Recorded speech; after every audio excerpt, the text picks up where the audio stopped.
if he fired a shot, he would hand the rifle over to the guy next to him and get a fully loaded rifle from the other guy from the guy on the other side. So there's 3 guys laying there. Well, if any of them get hurt, what they do is they just pull them away from the window, pile them up in the corner, and let them bleed to death. So, anyway, after the battle's over, there's apparently so many bodies piled up in this corner that it had started to stain the brick red and had started to seep down into the floor below, up in the ceiling of the room below. So anyway, so I'm sitting there because we're up in the attic at this point, and outside of the house on that side of the house where there's the window is to the attic, you can see all of these bullet holes. It's still in the brick. So I'm up there, and we're sitting down. There's kind of like a wooden bleacher type seating up there. I mean, it's not very big. It's only 2 rows of seats. And I had my hair back in a ponytail, and I kept feeling like I was hitting the rafter. And I kept, like, you know, doing this with my hair. Like, it felt like something was catching my hair, like playing with it. I'm like, stinking freaking.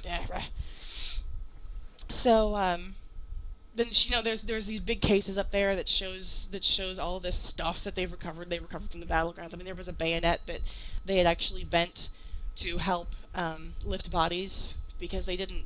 I know. I have such a gory.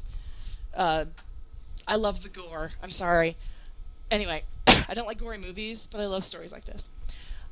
They said that they had hired 1 guy to come and help identify and bury whoever was left over on the battlefield after the battle was over. The battle happened in July of 1863. He didn't get there until October. So they're all laying out there, nasty, cooking in the sun.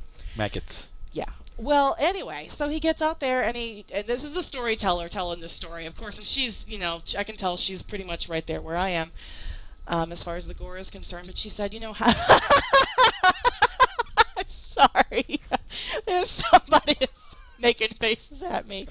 Anyway, so he tried to lift up a body, and you know how a chicken is when you cook him for a long time? The meat just kind of falls off the bone. Well, that's what's happening to this, you know. So anyway, so he fashioned this bayonet thing. He heated the end of it and bent it. So what he would do is, I'm sorry, just totally grossing Brian out. Dang.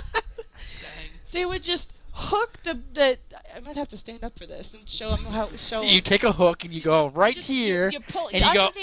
Yeah, pull him up like 3 or 4 inches, just enough for somebody else to shove like a board or a stretcher or something underneath the body to try and pick him up in one piece, kind of thing. Anyway, so everybody's like, ew! They should just get a big ladle. How can you pull a body soup boiling chicken out of the pot? Well, anyway, so that's the story. So she's telling us the story, and I keep feeling something that's like, God, the dog has just disappeared. He hates thunder. Anyway, all right. So back to the. He really went back there. Anyway, so we're all so we're all sitting there listening to the storyteller tell her story in the attic, and she says, and women, you know, blah blah blah blah blah. The people, the attic is very active as far as activity is concerned, as you know, spiritual activity, and the room below it is as well. And she said, women who sit on the back row usually will feel something playing with their hair. I was like, because I didn't want to, you know, say anything because I'm right in front of her and, you know, right in front of this storyteller. I'm like, oh God, all right. I'm like booking it out of the attic as soon as we finish, you know, out there because I was kind of sitting in that corner where she said that they were piling all the bodies, and I'm just freaking out. So then we go down to the cellar, and I freaked out even more down there. It was some guy on the side going. No, it wasn't. With a straw. It wasn't a draft. That attic was not drafty at all. I mean, it was. Except for that one straw sticking through the sideboard. Somebody shooting spitballs in your hair. Right.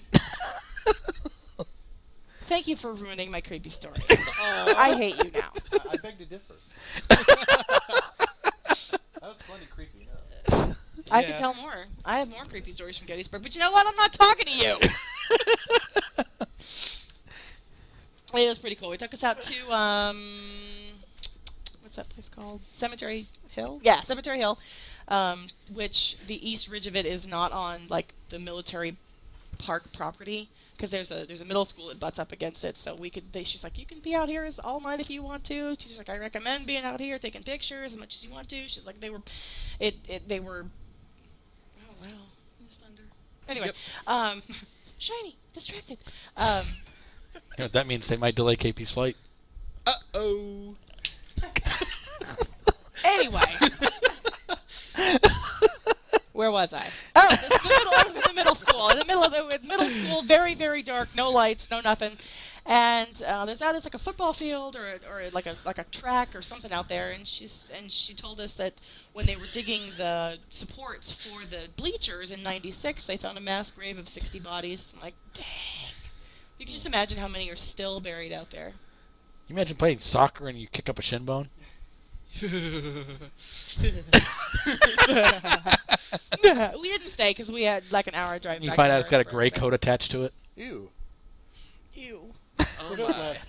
But seriously, if you're ever up in the area, I definitely recommend it. Of course, I'm a big history buff, so of course I'm like nerding out the whole time we're there, going, "Oh my God, this is so freaking cool." I would be doing that too. Well, no, I'm at the library like every day, checking out books on the Civil War and Gettysburg and all sorts of other stuff. So that's just the way I am. So, but I definitely recommend going if you're ever in the area. Yep. I mean, the auto tour is free. All you've got to do is go to the visitor center that's outside of town and grab a map, and it's clearly marked out on the streets. You can go take as many pictures as you want to. I don't know. I'll have to stare at my pictures now because I'm like up on Little Round Top and taking pictures towards Devil's Den, and I'm like all crawling over Devil's Den taking pictures and like, ooh, it's gonna be. Of course, I'm probably not gonna get anything, but still. No, they're not. They're really good.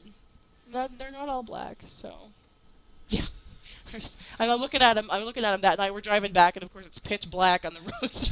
That's what I'm amazed about Pennsylvania. There's absolutely no street lights between the towns. It's just like nothing. There's no highway. It's just like a 2-lane road. Yeah, right. if you have trouble by the side of the road, you best have a flashlight because you're screwed if you don't. You might as well just sit there till morning. Yeah. So I told him, I told my friend, I'm like, we're going to have either copious amounts of ice cream or chocolate after today, because we were at Gettysburg the entire day. Like, it's a very somber place. Just... Oh, yeah, I'm sure it's festive. The weight of history. A historic place like that's going to not ever be festive. It's going to be... I was thinking, I'm like, there's a Gettysburg Convention and Visitors Bureau. I'm like, what does it do in Gettysburg, really? But go to the battlefield. Nothing. Not much of anything. Well, a lot of Virginia's like. Yeah. A lot of history. Well, it's not far from Virginia. Oh, yeah. So, how far are you away from it? I think like 2 hours. Oh, okay. Yeah. Cool. You been there? I haven't. Well, no, actually, as a kid. Yeah. Yeah. I'm finding that I appreciate it so much more now. I mean, first time I went to Europe, I was 19. I'm like, oh, it's great. Now I'm like, oh man, I want to go back so bad. Well, I was like 6 years old when Yeah. I wanted to go to the petting zoo. I totally would be a Ghostbuster if there was any money in it. Did you go and see Inglourious Bastards? No. You might get a kick out of that movie. I don't like Quentin Tarantino. Like anything. He wants to see a dead body. I didn't see any. Hello. Hello. Hi. Hi. How are you? It's Bored. Okay, so apparently, I didn't know this, but apparently you're all looking at me. Why is everyone staring at me? Because you're talking! Oh, okay. Yes, my friend's mom told me that you was like, look at me when I'm talking to you! black cows give licorice, brown cows give chocolate milk, and I'm like, then what do spotted cows give? And she's like, spotted milk. Like, Swirl. swirl. They give chocolate swirl. Yeah, so if you freeze a cow, do they come out soft serve? Yes. If you whip a cow, it comes out whipped cream. Oh. How do you get butter?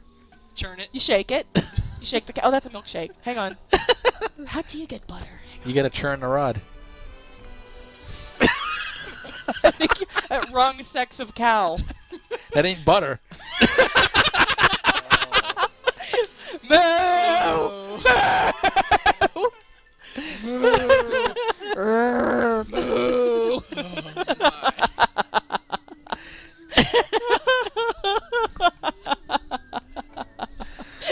horrible truth about whipped cream.